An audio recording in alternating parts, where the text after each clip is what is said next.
Let's get started. I'm Sherry Kling. I'm Director of Process and Faith, which is a uh, network for multi-faith and relational spirituality, and we are a program of the Center for Process Studies. You may already be fully aware of that, but if you're not, I just wanted to point it out. Jared Morningstar is Director of Communications, and he's supporting us in Zoom on the technology side of this event. And this event is called Creation Out of Nothing and the Ultimacy of Love, and it will be a conversation between Jay McDaniel and Lina Langby.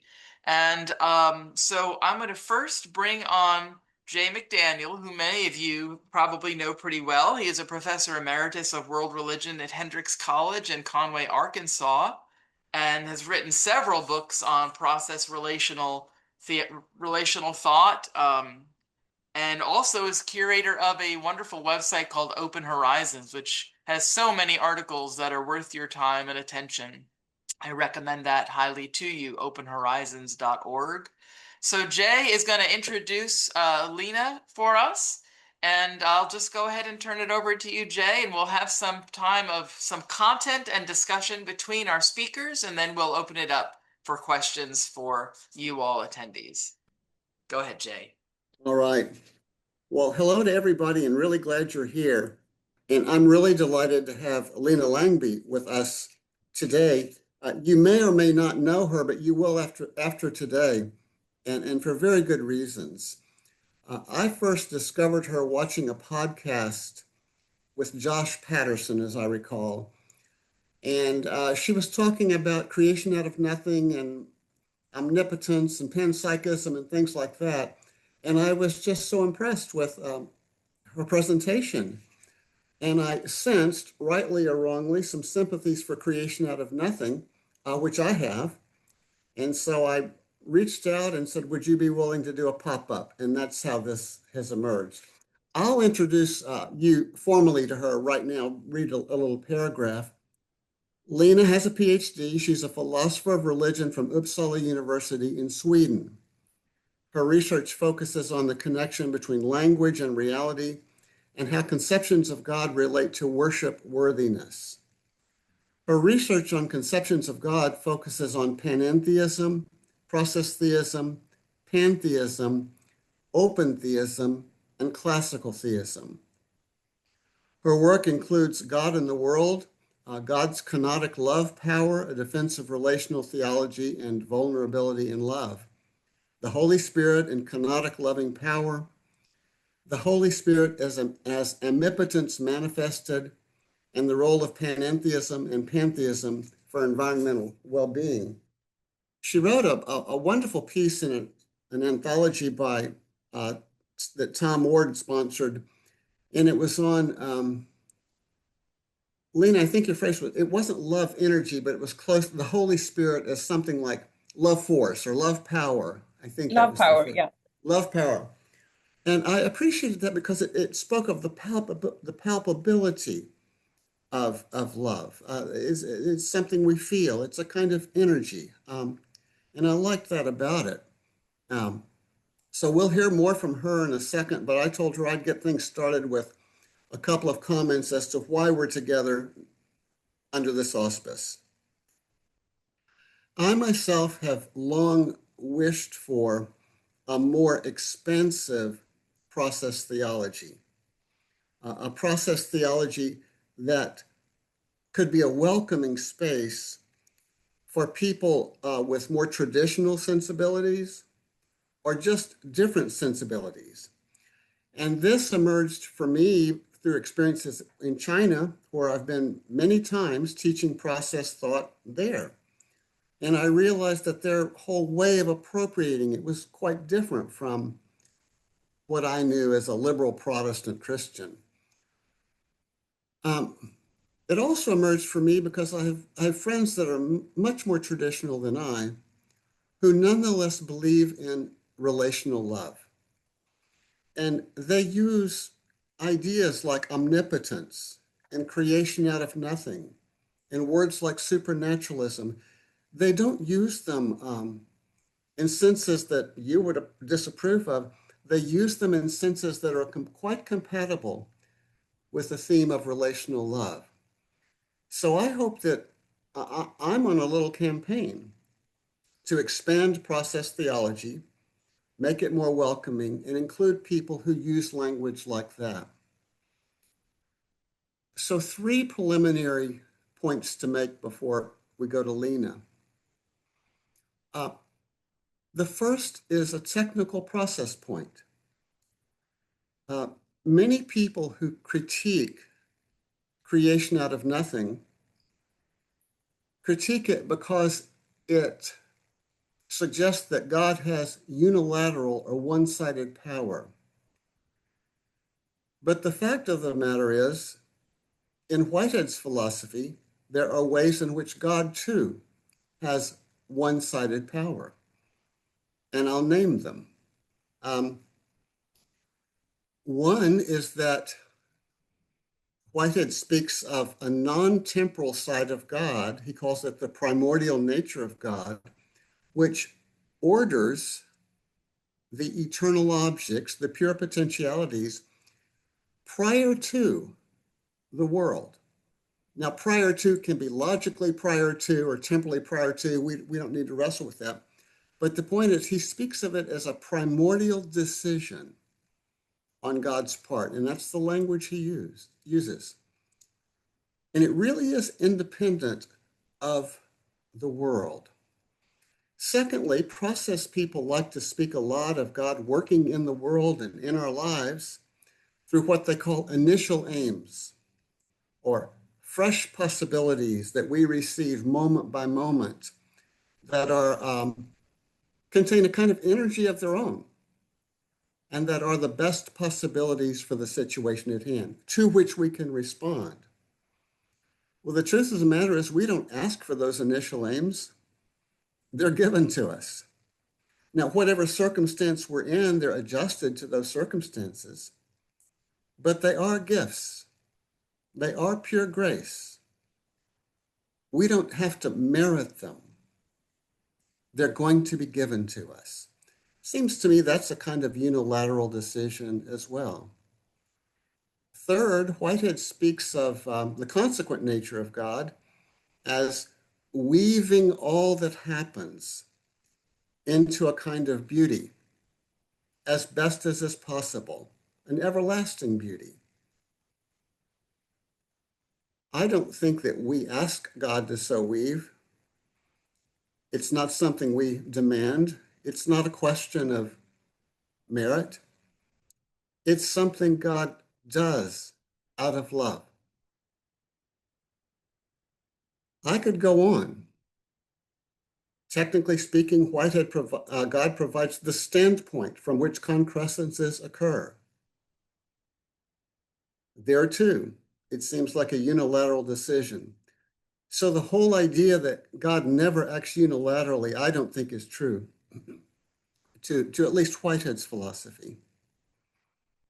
The question emerges, could you imagine a time when there was only God and nothing like a universe of any kind, and all there was God, the self-creativity of God, which itself would be a manifestation of that ultimate that Whitehead calls creativity?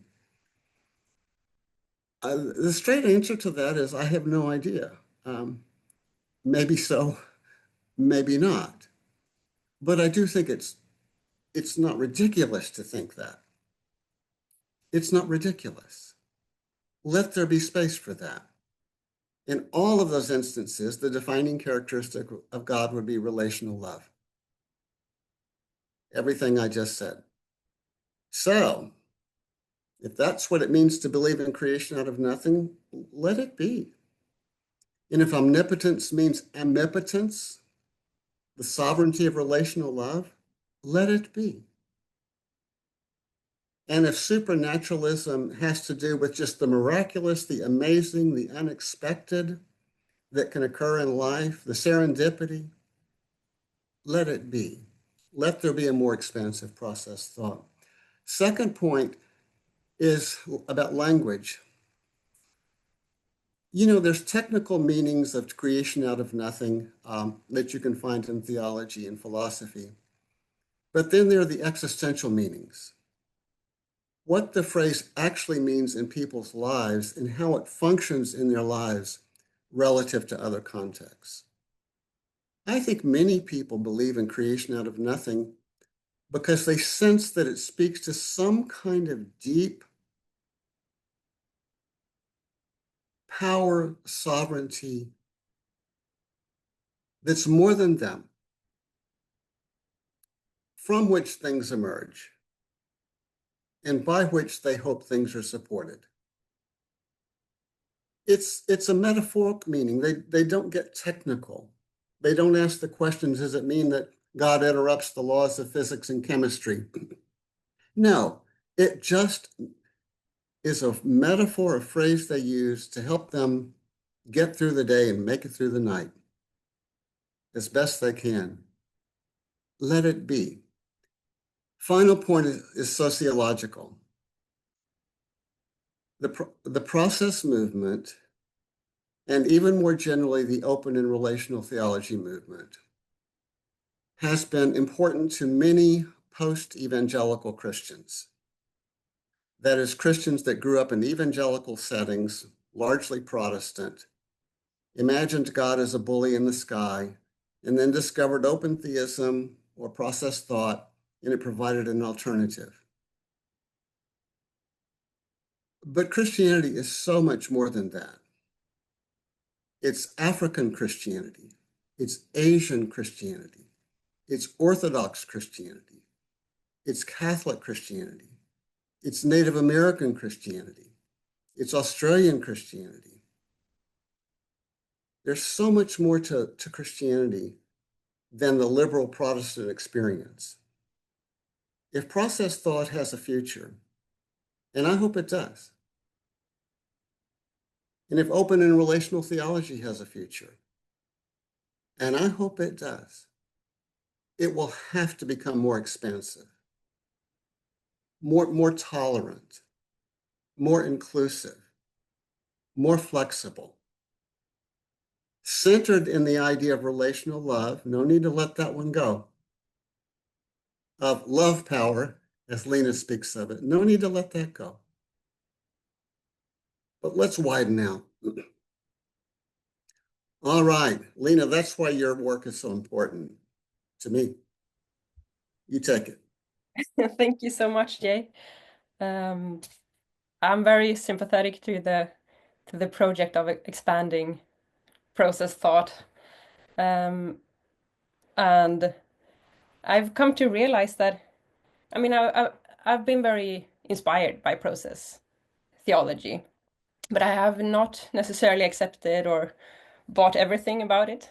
And I've come to realize that um, I also want to expand it because what I'm thinking isn't really quite process theology all the way. It isn't quite open theism. It isn't quite anything. So I'm trying to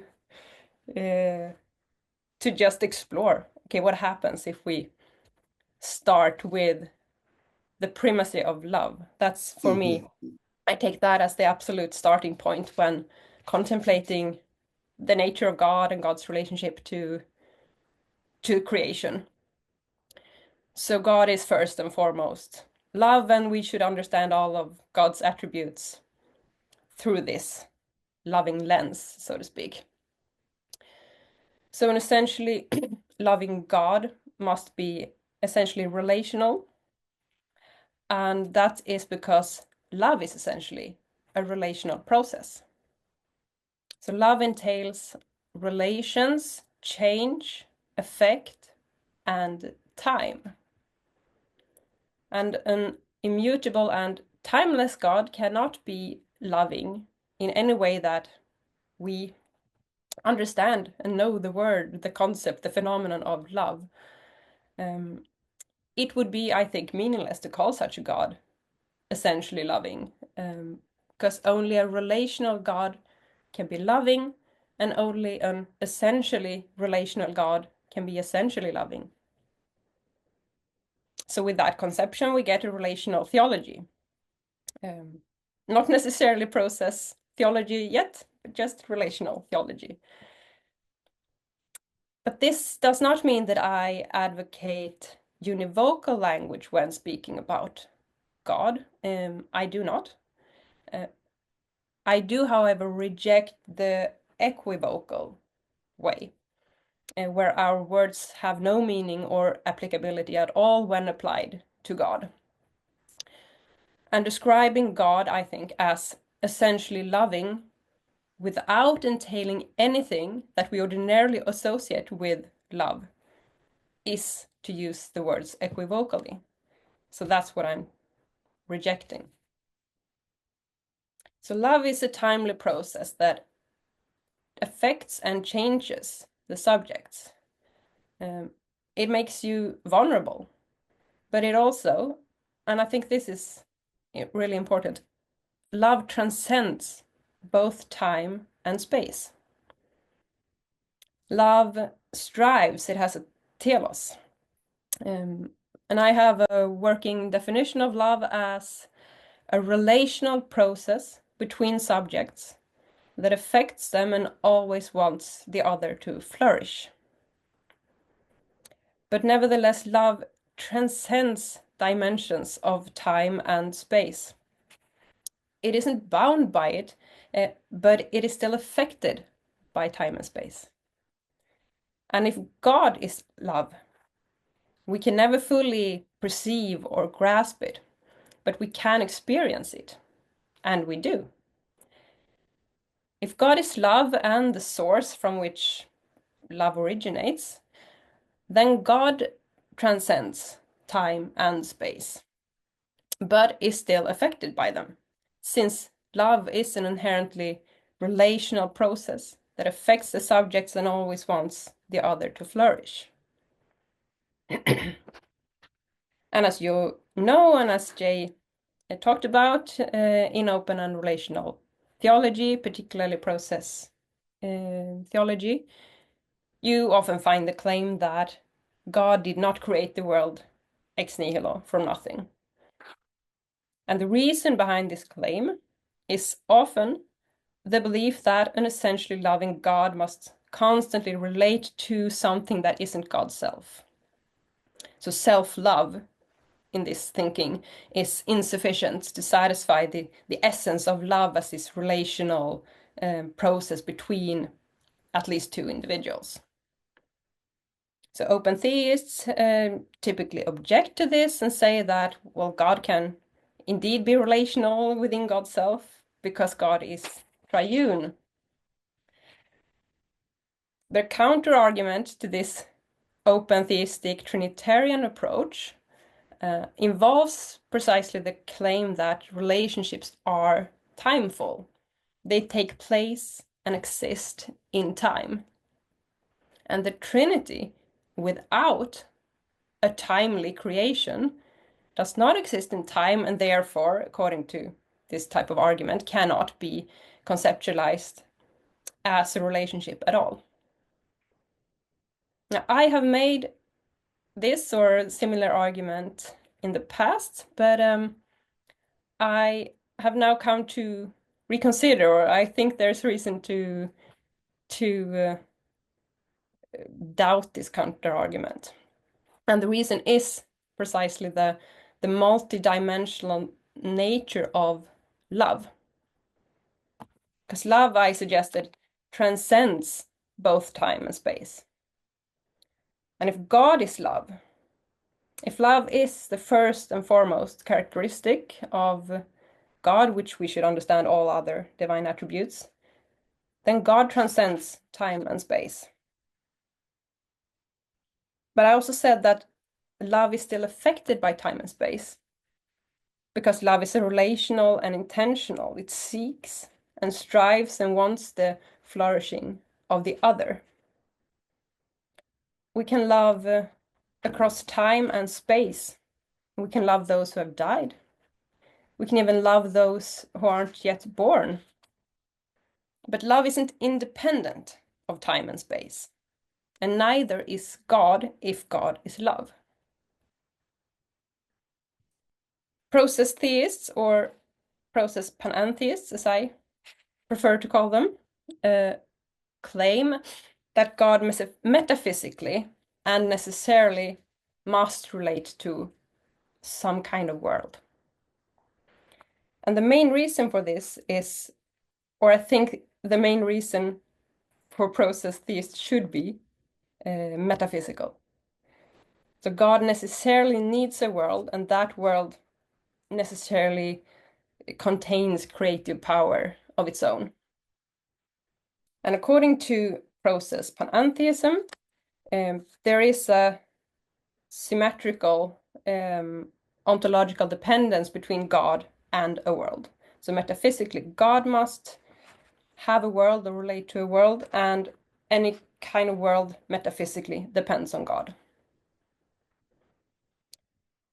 So either process panentheists can claim that God and some kind of world or chaos are co-eternal, as I think Catherine Keller suggests, or you can claim that God everlastingly creates from that which God previously have created, as I know Thomas J. Ord suggests.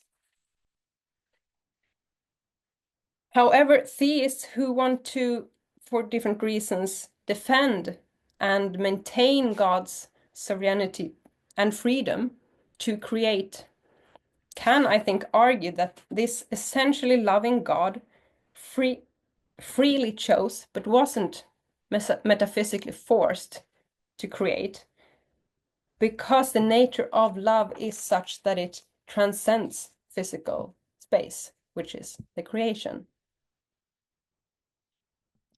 However, I argue that God wasn't free to create any kind of world, but precisely a world like ours, a space-time world, because neither love, according to my definition, nor God, who is essentially loving, can be conceptualized independently of space-time.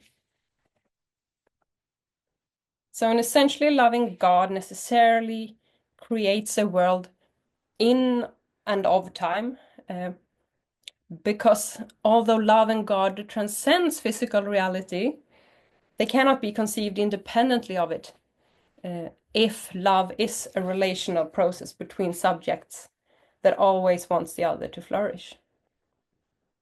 So I want to argue that an essentially loving God can be conceived of either as necessarily always in relation to a world, or as relational in God's self, given that God at some point necessarily creates. So I'm calling my model essential love theism. So since the world exists, God necessarily relates to and loves it. So the loving nature of God necessitates time. But we can, I think, conceptualize God as loving, sort of in God's self, before the creation, if we accept the analogy that God borrowed the time necessary for relationality from the future creation. And this analogy, I think, is reasonable also if we consider the multidimensional nature of love as transcending time and space, while also still maintaining that love isn't independent of it. So what I'm suggesting is that God necessarily creates a world like ours. So if God is essentially loving and time is necessary for love, God had to create a space-time world. And this view, I think, is coherent with the process panentheistic worldviews as well as open theistic ones. And this model is compatible with positions that reject creation ex nihilo, but also with views that affirm creation from nothing. However, in this model, it's impossible for an essentially loving God to have remained eternally without a temporal creation. So if time is a necessary criterion for love, then time is a necessary aspect of an essentially loving God. So according to my essential love theism, God is essentially relational and loving. God is a necessary but free creator. And it is the essentially loving nature of God that necessitates God's creative acts. And fourth, the world God creates sort of is a world of or in time. In open and relational theology, particularly process panentheism, God, as you know, is almost always conceptualized as having only persuasive but never coercive power. Omnipotence is often rejected because that would include having sort of both persuasive and coercive power. I don't think that coercive power is necessarily destructive, and I don't think that persuasive power is necessarily good. Both can be used for good and for bad. And elsewhere, I've argued that it is only if we accept the core doctrines of Whiteheadian process metaphysics, such as prehension and pan-experientialism, that we necessarily must conclude that God has only persuasive power. So this means that any form of theism that rejects, or at least doesn't depend on, prehension and pan-experientialism has no reason to think that God possesses only persuasive power. However, in my view, or in my proposed model of God, we must reject the idea that God can use God's power to sort of oppress or negate the other, God's other's subjectivity. It takes at least two subjects for a loving relationship to exist. So if God were to sort of dominate or demand that creatures abnegate their selves, then the God-creature relationship would cease to exist.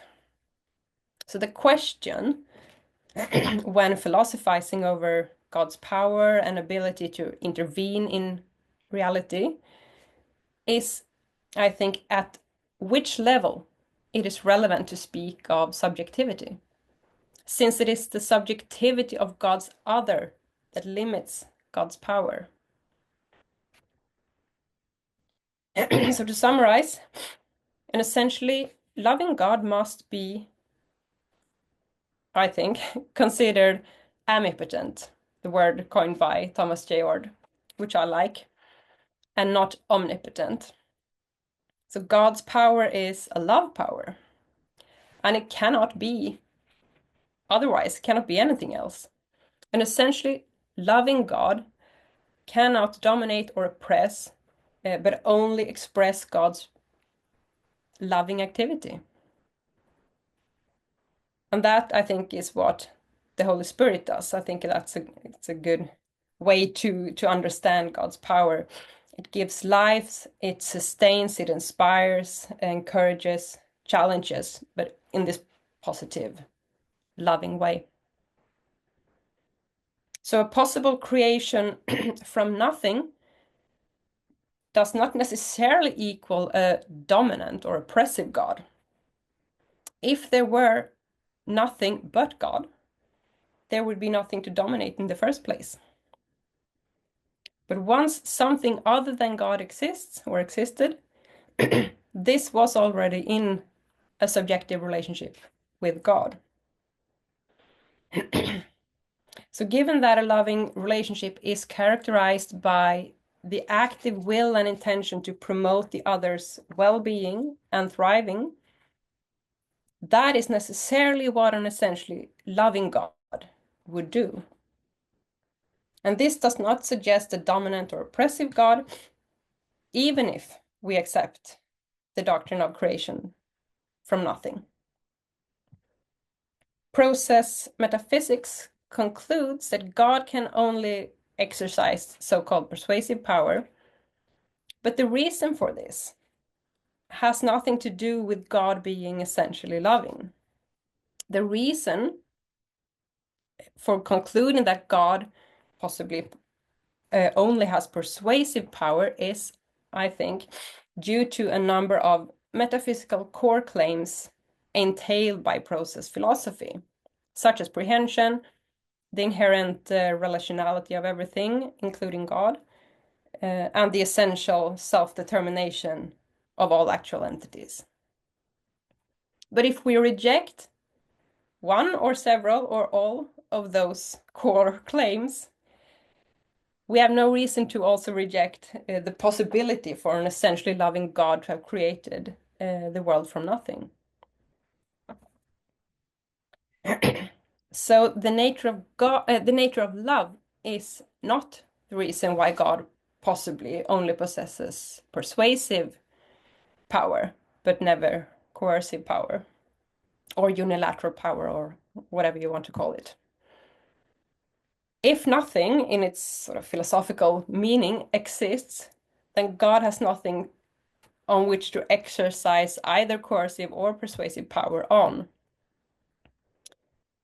If God created the world ex nihilo, or if God has only persuasive power, it is because of the metaphysical circumstances described in the core doctrines of process panentheism. So the argument of divine purely persuasive power is I argue, an epistemic argument, and not this moral argument. An epistemic argument that results from the core doctrines of process philosophy or process panentheism.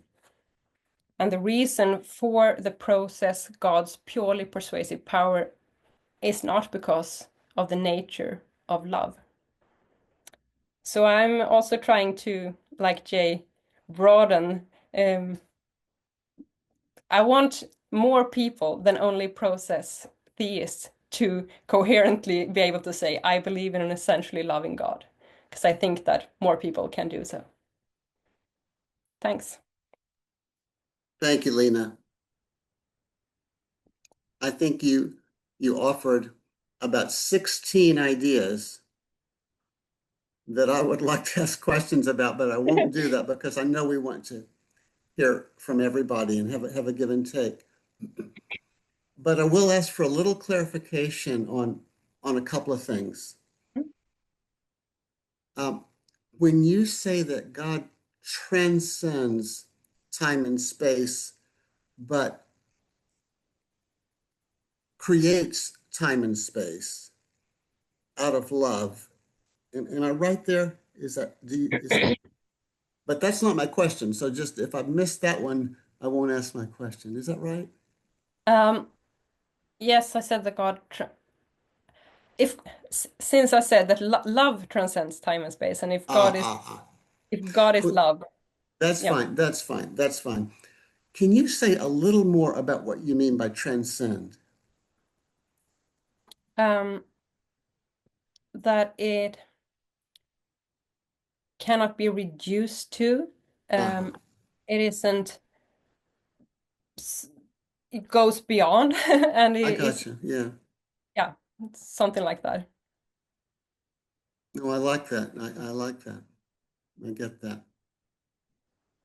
A second question.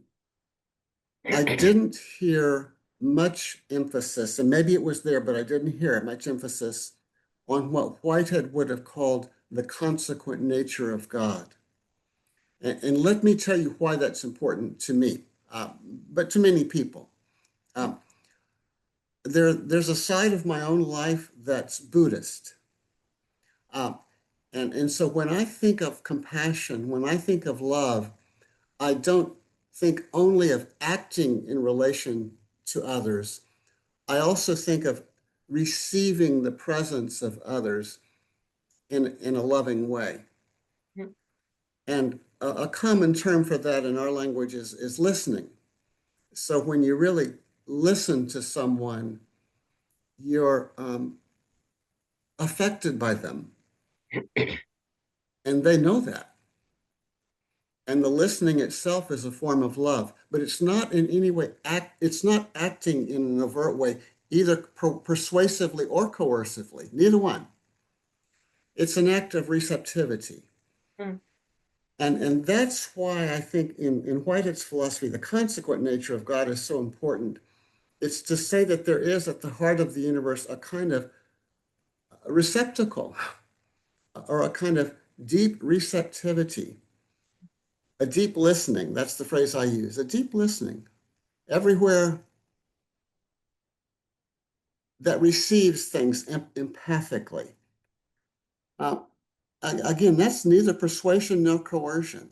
It's independent of persuasion and coercion. It's Mm. receptivity. Does that play a role in your understanding of love, including divine love? Mm. Yeah, yeah, I agree. It's a nice way to phrase it, and I totally also believe that God or the nature of love isn't only this Yes, active thing. But I only wanted to emphasize that if we claim that or believe that God is essentially loving, it's it means that it affects, it changes. Even if you're listening, it affects you, yes, and and it's active in that sense. yes. We're not this immutable, You're right. impassive receiver, or yeah, Yes. Yes, the listening is quite active. Uh, yeah, and it's animated in some way um, from a deep place, a deep source. I think that the way that Christians sometimes put that is to say that there's a vulnerability in the divine, a yeah, kind of deep vulnerability, an ultimate vulnerability, you might say. I think personally, I think a weakness of a lot of process theism and open and relational theology is that so emphasizes that acting upon that it neglects the reception of. mm, That's why I think Whitehead had it over them in a way, because consequent nature of God actually was what was most religiously important to him. mm. Um, last question, Lina, because I think I understand what you mean by transcendence there. Makes sense to me. And I appreciate the vulnerable side of love. That makes sense to me. I'll speak Whiteheadianly here. There is that, what Whitehead called the primordial decision on the part of God. And his language was to order the eternal objects and evaluate them. That can sound so technical, and people can say, what in the world's an eternal object? That's not, but it's an activity, and not, he calls it non-temporal. It's a non-temporal action of God that really is in some way independent of the universe. And it's a non-temporal act. Mhm. He also says that that side of the divine, that side of God, that side of love, is incomplete Mhm. without the world. Incomplete. He even says deficient in actuality. So it's real, but deficient in actuality until there's a world Yeah. to receive. I was wondering if you think that act, and I'm open to the possibility that that activity precedes what we call time. Um, I think it does.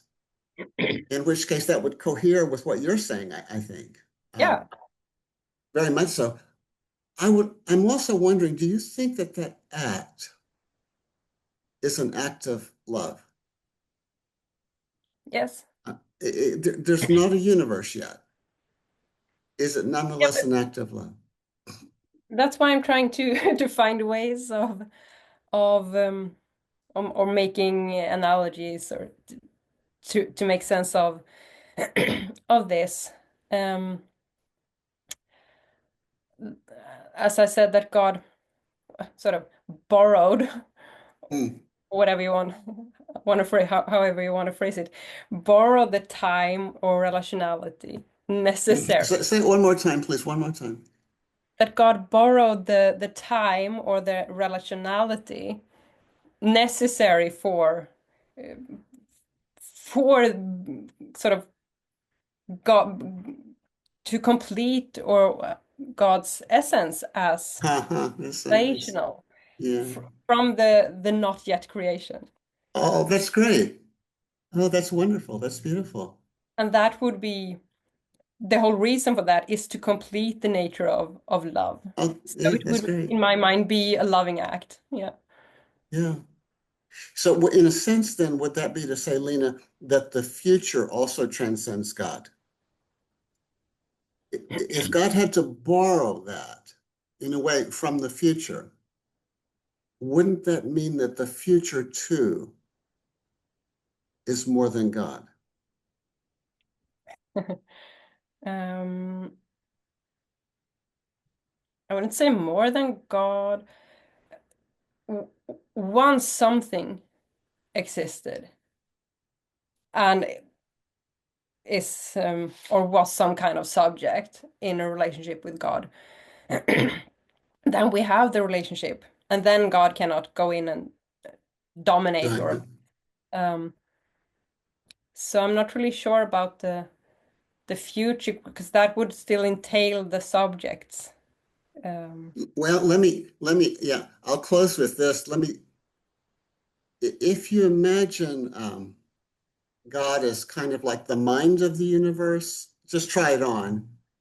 Not the mind alone, but a cosmic mind, the mind of the universe. But imagine that God is alone. There's not yet a universe. Just try it on. But imagine that God has anticipatory feelings, anticipates the possibility of a universe. Mm. In a sense, that would be to feel something not yet that can be. In that sense, I would think maybe the future has a kind of moreness to it. It's the not yetness. Mm. Yeah. But we better open this up for other conversation partners. We're getting way too metaphysical. Okay.